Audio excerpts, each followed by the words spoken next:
पोखरा विश्वविद्यालय स्नातक तह छात्रवृत्ति सम्बन्धी सूचना। प्रथम पटक प्रकाशित मिति 2083 2 महिना 26 गते मङ्गलबार। पोखरा विश्वविद्यालय विज्ञान तथा प्रविधि संकाय, व्यवस्थापन संकाय, मानविकी तथा सामाजिक शास्त्र संकाय अन्तर्गत आङ्गिक, संयुक्त आङ्गिक तथा सम्बन्धन प्राप्त कलेजमा स्नातक तहका कार्यक्रमहरूको छात्रवृत्तिको लागि पोखरा विश्वविद्यालय छात्रवृत्ति सम्बन्धी नियमावली 2065 अनुसार उम्मेदवार छनौट गर्नुपर्ने भएकोले न्यूनतम योग्यता पुगेका नेपाली नागरिकबाट दरखास्त आह्वान गरिएको छ। पोखरा विश्वविद्यालय छात्रवृत्ति पोर्टल scholarship.pu.edu.np बाट अनलाइन फारम भर्न सकिनेछ। मिति 2083 2 महिना 26 गते मङ्गलबारदेखि मिति 2083 3 महिना 14 गते आइतबारसम्म राति 12 बजेसम्म अनलाइन फारम भर्न सकिनेछ।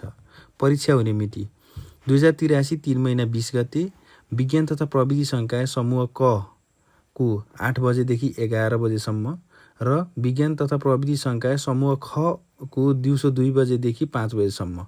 यो क र ख भन्ने चाहिँ मैले विस्तृत विवरण चाहिँ यसभन्दा पछाडि चाहिँ भिडियोमा जनाउने छु।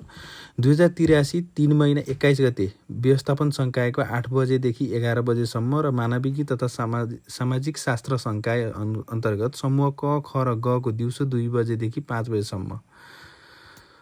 अब यसपछि चाहिँ यो स्कलरसिपको पोर्टलको बारेमा भयो भने अब हामी चाहिँ जान्छौँ स्कलरसिपको अन्य थप विवरणहरू सम्बन्धी। पोखरा विश्वविद्यालय स्नातक तहका विभिन्न कार्यक्रमहरूको नियमावलीको छात्रवृत्तिमा अध्यापन गराउनका लागि मिति 2083 2 महिना 26 गते मङ्गलबारको दिनदेखि अनलाइन फारम भर्ने व्यवस्था हुँदै आएको र सो व्यवस्था मिति 2083 3 महिना 14 गते आइतबार बेलुका 12 बजेसम्म रहने बेहोरा सर्वप्रथम सबैका लागि जानकारी गराइन्छ। दरखास्त दिने उम्मेदवारले लिङ्क scholarship.pu.edu.np मा गई तपसिल बमोजिमको सम्बन्धित सबैलाई सूचित गरिन्छ। यसको चाहिँ के छ भन्दा डिटेल लिङ्क चाहिँ मैले यसको यो जति पनि अहिले भिडियोहरू गराइरहेको छु यसको लिङ्क चाहिँ मैले तल डिस्क्रिप्सन बक्समा पनि राखिदिएको हुन्छु।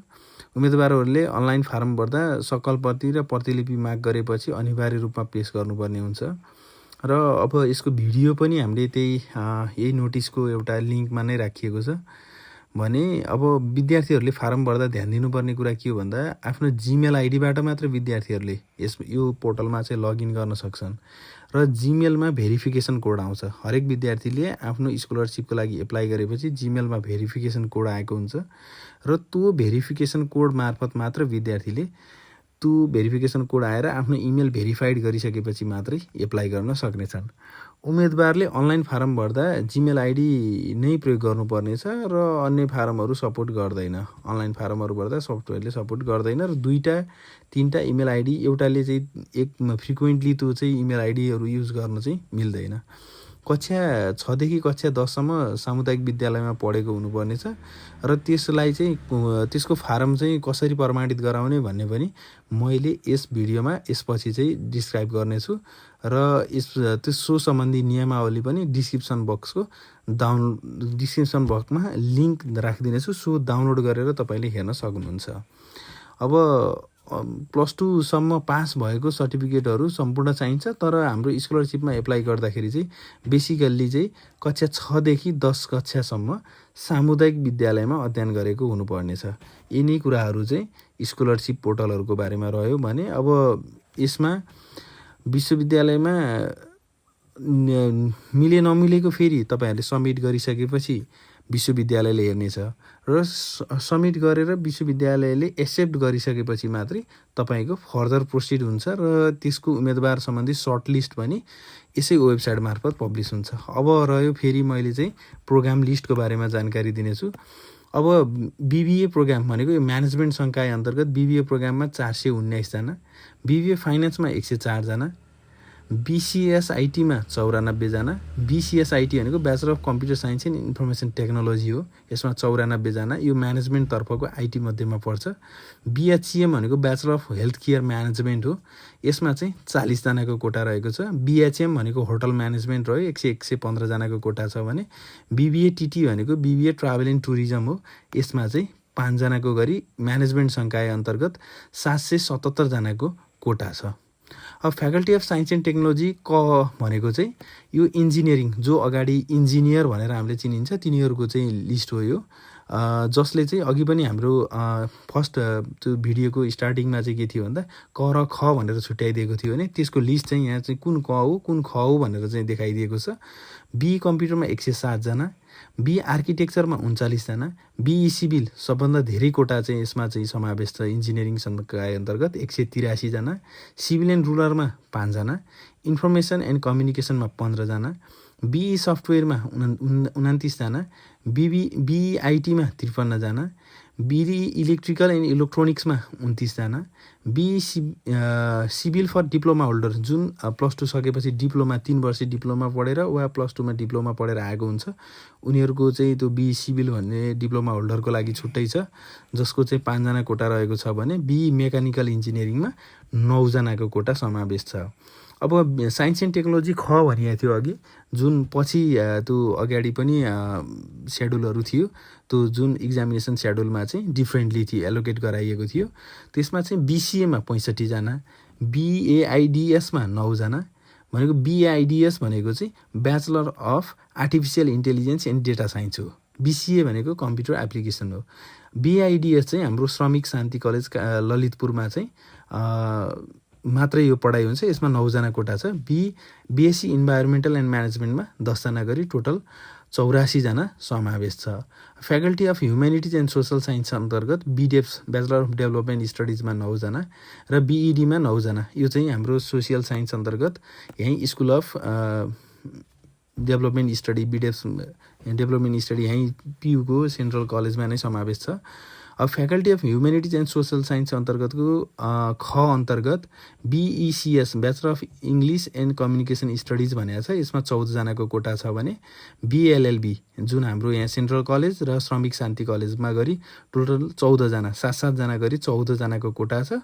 र हाम्रो यस पोखरा विश्वविद्यालयमा अहिले 2083मा चाहिँ 1381 जना त्यो भनेको 1381 जना विद्यार्थीहरूले चाहिँ स्कलरसिप पाउनेछन् र फ्रीमा पढ्न पाउनेछन्।